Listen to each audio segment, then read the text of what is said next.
Chairman town municipal corporation model colony Zafar Ahmad Khan نے ملی ٹنکی واٹر سپلائی پمپنگ اسٹیشن میں نئی لائنوں پر کام شروع ہونے کا جائزہ لیا۔ یہاں سے موٹریں غائب ہونے کی صورت میں ایک ہی موٹر ورکنگ میں تھی۔ یہ انکشاف بھی ہو گیا جس کی وجہ سے سپلائی معطل تھی اور اب 2000 گیلن والی موٹر کر دی گئی ہے جس سے عوام کو فائدہ ہوگا۔ Chairman town municipal corporation model colony Zafar Ahmad Khan نے ایم ڈی واٹر بورڈ کا بھی شکریہ ادا کیا اور کہا کہ ہم عوام کو اسی طرح سہولیات پہنچاتے رہنے کے لیے ہر ممکن اقدامات کرتے رہیں گے۔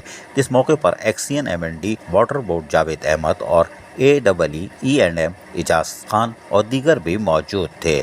ظفر Ahmad Khan town chairman model colony نے واضح طور پر کہا کہ ہم نو مولود ماڈل کالونی ٹاؤن کے لوگوں کو جہاں بنیادی بلدیاتی سہولتوں کی فراہمی کے لیے مصروف عمل ہے وہیں پانی زندگی کی بنیادی ضرورت ہے اور اس کے لیے ہم ہر ممکن کوشش بھی کر رہے ہیں۔ انہوں نے اپنے خیالات کا بھی اظہار کیا۔ تاہم ان کی کوششیں یقیناً باور ثابت ہو رہی ہیں کیونکہ صفائی ستھرائی ہو یا صحت مند ماحول کی فراہمی کے لیے پارکوں پر توجہ ہو یا پانی کی بہتر سپلائی کو یقینی بنانا، اس میں بھی یہ ایک اور کامیابی ان کے قدر میں لکھ دی گئی ہے اور یقیناً اس سے ماڈل کالونی ٹاؤن کے لوگوں کو کچھ نہ کچھ ضرور ریلیف ملے گا۔ عزیز عارف، KBS بلدیاتی نیوز کراچی۔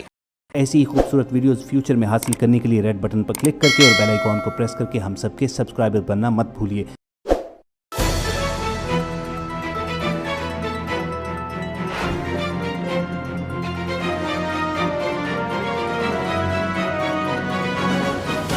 KBS بلدیاتی نیوز۔